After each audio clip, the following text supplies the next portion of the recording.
नमस्कार दोस्तों, स्वागत है आप सभी का हमारे YouTube चैनल पे। आज है 22 फरवरी 2026 को। आइए जानते हैं मायावती जी की राजनीति से जुड़ी हुई 15 बेहद बड़ी, अहम और धमाकेदार खबरें, वो भी सिर्फ कुछ ही मिनटों में। दोस्तों, ये खबरें दलित समाज के उत्थान के लिए हैं और सभी अल्पसंख्यक OBC सभी वर्गों के लिए हैं। दोस्तों, यदि आप चाहते हैं कि मायावती जी का सफ़र प्रधानमंत्री तक, मुख्यमंत्री से प्रधानमंत्री तक हो, तो आप सभी लोग सहयोग करें। आप इन वीडियो को सबसे ज़्यादा शेयर करें, लाइक्स करें और कमेंट में अपनी राय जरूर दें। और मैं आशा नहीं, मुझे विश्वास है कि कमेंट में पूर्ण विश्वास के साथ आप लिखिए BSP बहन मायावती जिंदाबाद।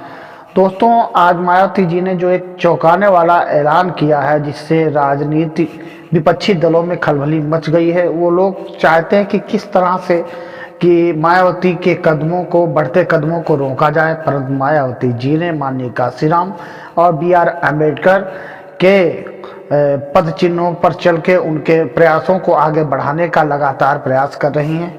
और हम सभी लोगों का कर्तव्य बनता है कि ये जन जन तक खबरों को पहुंचाएं और लोगों को जागरूक करें, तभी हम बहन मायावती जी को प्रधानमंत्री के पद पर देख सकते हैं।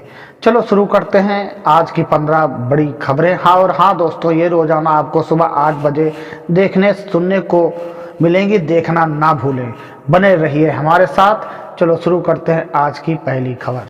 आज 22 फरवरी 2026 को बहुजन समाज पार्टी की राष्ट्रीय अध्यक्ष बहन कुमारी मायावती जी ने लखनऊ में एक उच्च स्तरीय बैठक बुलाई, जिसमें उन्होंने उत्तर प्रदेश की वर्तमान कानून व्यवस्था पर गहरा क्षोभ व्यक्त किया है। मायावती जी ने कहा कि प्रदेश में दलितों और पिछड़ों के खिलाफ अपराधों की बाढ़ आ गई है और सरकार केवल कागजी दावों में व्यस्त है। उन्होंने साफ तौर पर चेतावनी दी कि यदि शोषित वर्ग पर हो रहे अत्याचार तुरंत नहीं रुके तो बसपा पूरे प्रदेश में जिला मुख्यालयों पर विशाल धरना प्रदर्शन करेगी। बहन जी ने कार्यकर्ताओं से आह्वान किया कि वे पीड़ित परिवारों के पास जाएं और उन्हें कानूनी सहायता दिलाने में मदद करें। उन्होंने जोर देकर कहा कि बसपा का शासनकाल कानून द्वारा कानून का राज के लिए जाना जाता था, जबकि आज की स्थिति इसके बिल्कुल विपरीत है। मायावती जी ने इस बैठक में आने वाले चुनावों के लिए कैडर को तैयार रहने को कहा और बूथ स्तर पर कमेटियों को पुनर्गठित करने का सख्त निर्देश दिया। उनका कहना है कि अब समय आ गया है कि बहुजन समाज एकजुट होकर अपनी ताकत दिखाए और सत्ता की चाबी अपने हाथ में ले। इस खबर ने राजनीतिक गलियारों में हलचल पैदा कर दी है, क्योंकि मायावती जी का ये आक्रामक रुख विरोधियों के लिए बड़ी चुनौती माना जा रहा है। आइए बढ़ते हैं दूसरी बड़ी खबर की ओर। मायावती जी ने आज केंद्र सरकार द्वारा लाए गए नए श्रम कानूनों और निजीकरण की नीतियों पर कड़ा प्रहार किया है। उन्होंने एक आधिकारिक बयान जारी कर कहा कि सरकारी संस्थानों को निजी हाथों में बेचना बाबा साहब डॉक्टर भीमराव अंबेडकर द्वारा दिए गए आरक्षण के अधिकार को खत्म करने की एक सोची समझी साजिश है। बहन जी ने कहा कि जब सरकारी नौकरियां ही नहीं रहेंगी तो आरक्षण का लाभ किसे मिलेगा। उन्होंने मांग की कि निजी क्षेत्र में भी दलितों, पिछड़ों और आदिवासियों के लिए आरक्षण अनिवार्य किया जाना चाहिए। मायावती जी ने युवाओं को संबोधित करते हुए कहा कि वे अपनी योग्यता और हक के लिए संघर्ष करें और बसपा उनके हर संघर्ष में कंधे से कंधा मिलाकर खड़ी है। उन्होंने स्पष्ट किया कि बहुजन समाज पार्टी ऐसी किसी भी नीति का समर्थन नहीं करेगी जो गरीबों के पेट पर लात मारती हो और पूंजीपतियों की तिजोरियां भरती हो। बहन जी ने केंद्र सरकार से अपील की है कि वे अपनी जनविरोधी नीतियों पर पुनर्विचार करें, अन्यथा देश का बहुजन समाज सड़कों पर उतरकर अपने अधिकारों की रक्षा करेगा। आइए बढ़ते हैं तीसरी बड़ी खबर की ओर। आज 22 फरवरी 2026 को बहन मायावती जी ने देश की आर्थिक स्थिति और बढ़ती महंगाई पर गहरी चिंता व्यक्त की है। उन्होंने एक विशेष प्रेस कॉन्फ्रेंस में कहा कि पेट्रोल, डीजल और रसोई गैस की आसमान छूती कीमतों ने गरीब और मध्यम वर्ग की कमर तोड़ दी है। मायावती जी ने आंकड़ों के साथ बताया कि पिछले कुछ महीनों में आवश्यक वस्तुओं के दाम जिस तरह बढ़े हैं, उससे दलित और पिछड़ा समाज सबसे ज्यादा प्रभावित हुआ है। उन्होंने सरकार से मांग की है कि बुनियादी खाद्य वस्तुओं पर टैक्स कम किया जाए ताकि आम आदमी को राहत मिल सके। बहन जी ने कहा कि जब बसपा की सरकार थी तब जनहित की योजनाओं को प्राथमिकता दी जाती थी और बाजार नियंत्रण के लिए सख्त कदम उठाए जाते थे। उन्होंने कार्यकर्ताओं को निर्देश दिया है कि वे महंगाई के खिलाफ तहसील स्तर पर ज्ञापन सौंपें और जनता को बताएं कि ये सरकार केवल पूंजीपतियों के मुनाफे के लिए काम कर रही है। मायावती जी ने स्पष्ट किया कि यदि महंगाई पर लगाम नहीं कसी गई तो बहुजन समाज पार्टी एक बड़ा राष्ट्रव्यापी आंदोलन शुरू करने से पीछे नहीं हटेगी। इस खबर ने सरकार के आर्थिक दावों की पोल खोल दी है और जनता के बीच बहन जी की साख को और मजबूत किया है। आइए बढ़ते हैं चौथी बड़ी खबर की ओर। मायावती जी ने आज उत्तर प्रदेश के आगामी स्थानीय निकाय चुनावों के लिए एक नई रणनीति का खुलासा किया है। उन्होंने लखनऊ में प्रदेश के सभी मंडल प्रभारियों के साथ लंबी बैठक की और साफ कर दिया कि इस बार बसपा भाईचारा कमेटियों को फिर से गांव-गांव में सक्रिय करेगी। मायावती जी ने कहा कि विरोधियों ने हमेशा दलितों और पिछड़ों के बीच दरार पैदा करने की कोशिश की है, लेकिन बसपा का सर्वजन हिताय सर्वजन सुखाय का नारा ही इस समाज को एकजुट रख सकता है। उन्होंने निर्देश दिया कि टिकट वितरण में उन कार्यकर्ताओं को तरजीह दी जाए जो जमीन पर रहकर मिशन का काम कर रहे हैं। बहन जी ने खुद इस बार डिजिटल माध्यम से बूथ स्तर के कार्यकर्ताओं से सीधा संवाद करने का फैसला लिया है।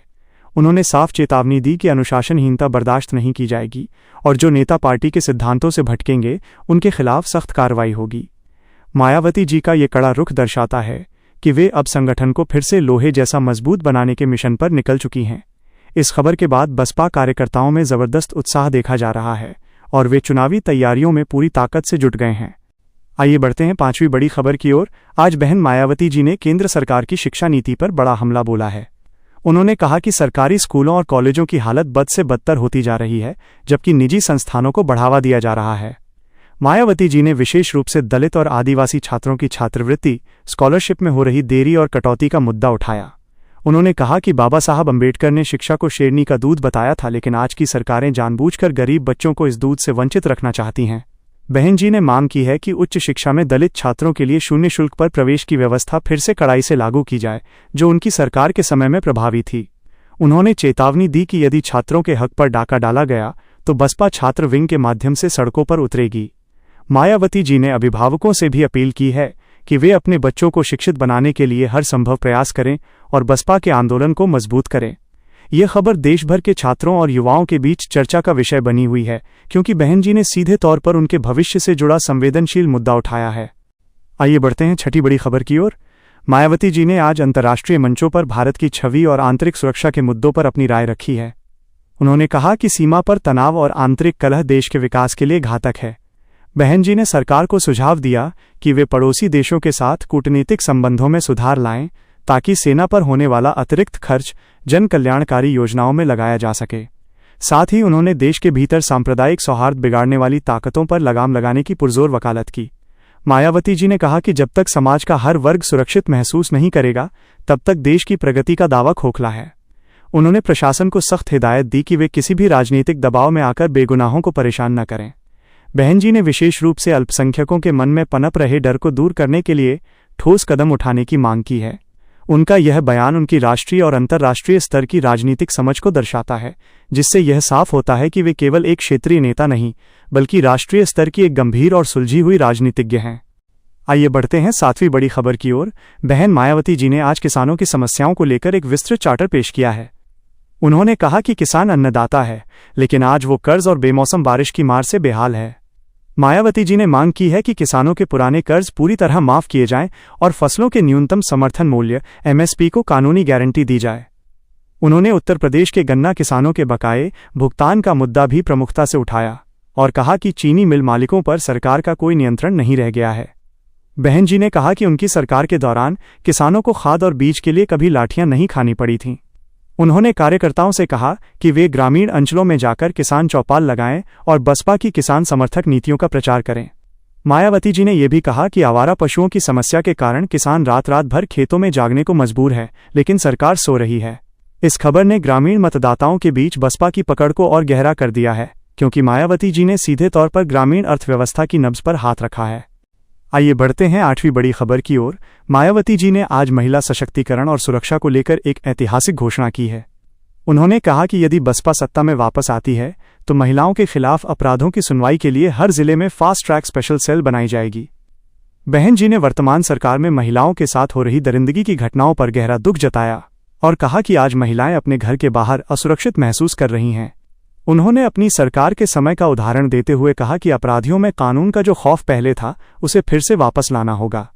मायावती जी ने पार्टी संगठन में भी महिलाओं की भागीदारी 50% तक बढ़ाने का लक्ष्य रखा है। उन्होंने कहा कि केवल भाषणों से महिलाएं सशक्त नहीं होंगी, उन्हें आर्थिक और राजनीतिक रूप से मजबूत करना होगा। बहन जी ने पुलिस विभाग में भी महिलाओं की भर्ती बढ़ाने की वकालत की है, ताकि पीड़ित महिलाएं खुलकर अपनी बात कह सकें। ये खबर महिला मतदाताओं के बीच एक बड़ी उम्मीद बनकर उभरी है और बहन जी के इस विजन की सराहना हर वर्ग की महिलाएं कर रही हैं। आइए बढ़ते हैं 9वीं बड़ी खबर की ओर। आज 22 फरवरी 2026 को मायावती जी ने संविधान दिवस के महत्व को याद करते हुए बाबा साहब डॉक्टर भीमराव अंबेडकर के सपनों के भारत के निर्माण का आह्वान किया है। उन्होंने कहा कि आज संविधान की प्रस्तावना और इसकी मूल आत्मा पर प्रहार किया जा रहा है।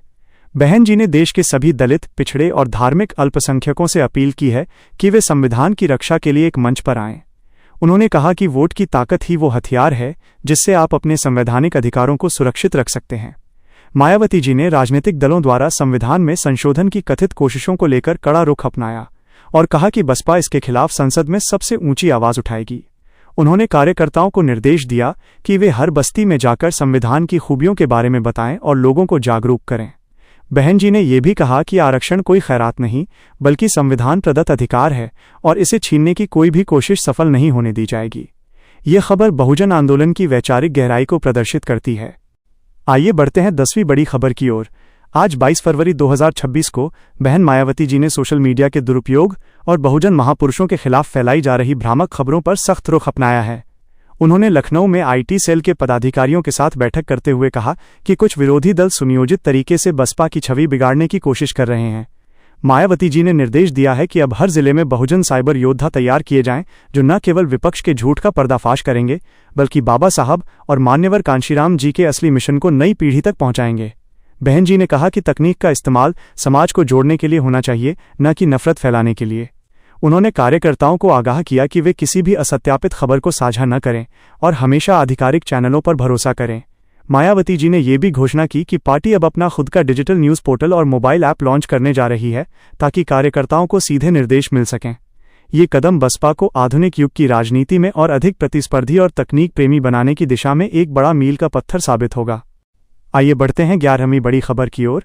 मायावती जी ने आज उत्तर प्रदेश की स्वास्थ्य सेवाओं की बदहाली पर सरकार को घेरा है।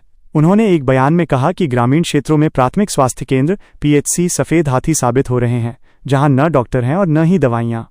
बहन जी ने अपनी सरकार के दौरान शुरू की गई महामाया गरीब बालिका आशीर्वाद योजना और अन्य स्वास्थ्य योजनाओं को याद दिलाते हुए कहा कि उस समय गरीबों को मुफ्त इलाज की गारंटी थी। उन्होंने मांग की है कि सरकार स्वास्थ्य बजट में बढ़ोतरी करे और रिक्त पड़े डॉक्टरों व नर्सों के पदों को तत्काल प्रभाव से भरे। मायावती जी ने कहा कि आज मध्यम वर्ग और गरीब परिवार निजी अस्पतालों की लूट का शिकार हो रहे हैं क्योंकि सरकारी व्यवस्था पूरी तरह ध्वस्त हो चुकी है। उन्होंने कार्यकर्ताओं से अपील की है कि वे अपने क्षेत्र के अस्पतालों की स्थिति पर नजर रखें और किसी भी लापरवाही की सूरत में प्रशासन को जवाबदेह ठहराएं। बहन जी का ये बयान स्वास्थ्य के अधिकार को मौलिक अधिकार बनाने की दिशा में एक सशक्त आवाज बनकर उभरा है, जिसे आम जनता का भरपूर समर्थन मिल रहा है। आइए बढ़ते हैं 12वीं बड़ी खबर की ओर। आज 22 फरवरी 2026 को बहन मायावती जी ने देश के सफाई कर्मचारियों और कचरा प्रबंधन में लगे श्रमिकों के मान सम्मान और सुरक्षा का मुद्दा उठाया है। उन्होंने कहा कि जो समाज देश को स्वच्छ रखता है, आज वही समाज सबसे अधिक उपेक्षित है। मायावती जी ने मांग की है कि सीवर सफाई के दौरान होने वाली मौतों को रोकने के लिए आधुनिक मशीनों का 100% उपयोग सुनिश्चित किया जाए और प्रभावित परिवारों को उचित मुआवजा व सरकारी नौकरी दी जाए। उन्होंने कहा कि बसपा सत्ता में आने पर सफाई कर्मचारियों को सफाई मित्र का दर्जा देगी और उनके वेतन व भत्तों में सम्मानजनक वृद्धि करेगी। बहन जी ने यह भी कहा कि सफाई कामगारों के बच्चों के लिए विशेष आवासीय विद्यालय खोले जाएंगे ताकि वे भी समाज की मुख्यधारा में बराबरी से खड़े हो सकें। उन्होंने समाज के इस वर्ग से अपील की है कि वे अपनी राजनीतिक ताकत को पहचानें और उन ताकतों के साथ खड़े हों जो उनके हक की बात करती हैं। मायावती जी का ये रुख शोषित वर्ग के प्रति उनकी अटूट प्रतिबद्धता को दर्शाता है और उन्हें समाज के अंतिम व्यक्ति का मसीहा साबित करता है। आइए बढ़ते हैं 13वीं बड़ी खबर की ओर। मायावती जी ने आज युवाओं के लिए रोजगार गारंटी नीति का एक खाका पेश किया है। उन्होंने कहा कि आज डिग्री हाथ में लेकर करोड़ों युवा दर दर भटक रहे हैं, जिससे उनमें कुंठा और निराशा बढ़ रही है। बहन जी ने सुझाव दिया है कि सरकार को छोटे और लघु उद्योगों एमएसएमई को रियायतें देनी चाहिए ताकि स्थानीय स्तर पर रोजगार सृजित हो सके। उन्होंने विशेष रूप से उत्तर प्रदेश के उन पारंपरिक उद्योगों जैसे मुरादाबाद का पीतल, अलीगढ़ का ताला और भदोही के कालीन उद्योग को पुनर्जीवित करने की बात कही, जो बसपा के समय में फल फूल रहे थे। मायावती जी ने घोषणा की कि यदि भविष्य में उनकी सरकार बनती है तो वे मुख्यमंत्री युवा उद्यमी योजना शुरू करेंगी, जिसके तहत दलित और पिछड़ा वर्ग के युवाओं को बिना ब्याज के ऋण उपलब्ध कराया जाएगा। आइए बढ़ते हैं 14वीं बड़ी खबर की ओर। बहन मायावती जी ने आज अंतर्राष्ट्रीय संबंधों के बीच बहुजन डायस्पोरा यानी विदेशों में रह रहे बहुजन समाज के लोगों से संवाद करने का एक नया अभियान शुरू किया है। उन्होंने कहा कि दुनिया भर में बाबा साहब के अनुयायी फैले हुए हैं जो भारत के विकास में योगदान देना चाहते हैं। मायावती जी ने एक वर्चुअल ग्लोबल मीट को संबोधित करते हुए कहा कि विदेशों में रहने वाले भारतीय अपने पैतृक गांवों में शिक्षा और स्वास्थ्य के क्षेत्र में निवेश करें। उन्होंने इसके लिए बहुजन ग्लोबल ट्रस्ट बनाने का प्रस्ताव रखा, जो पारदर्शी तरीके से सामाजिक कार्यों का संचालन करेगा। आइए बढ़ते हैं 15वीं बड़ी खबर की ओर, जो आज की सबसे बड़ी और चौंकाने वाली खबर है, जिसका जिक्र हमने वीडियो की शुरुआत में किया था। दोस्तों, मायावती जी ने आज एक ऐतिहासिक और साहसिक फैसला लेते हुए घोषणा की है कि आने वाले समय में वे बहुजन एकता मिशन के तहत उन सभी छोटे और क्षेत्रीय दलों को एक साथ लाने का काम करेंगी जो दलितों और पिछड़ों के हक की बात करते हैं। उन्होंने साफ कर दिया है कि अब बसपा केवल अकेले चलने की जिद नहीं करेगी, बल्कि बहुजन समाज के बिखराव को रोकने के लिए बड़े भाई की भूमिका निभाते हुए समान विचारधारा वाले संगठनों के साथ गठबंधन के लिए द्वार खोलेगी। इसका असली असर ये होगा कि अब दलित पिछड़ा वोट बैंक नहीं बटेगा और विरोधियों की बांटो और राज करो की नीति विफल हो जाएगी। मायावती जी ने कहा कि ये फैसला उन्होंने समाज के हित में और बाबा साहब के मिशन को बचाने के लिए लिया है। इस फैसले ने पूरे देश की राजनीति में भूचाल ला दिया है, क्योंकि यदि यह एकता सफल होती है तो 2026 और उसके बाद के चुनावों के नतीजे पूरी तरह बदल जाएंगे। यह बहन जी की परिपक्वता और समाज के प्रति उनके समर्पण का सबसे बड़ा प्रमाण है।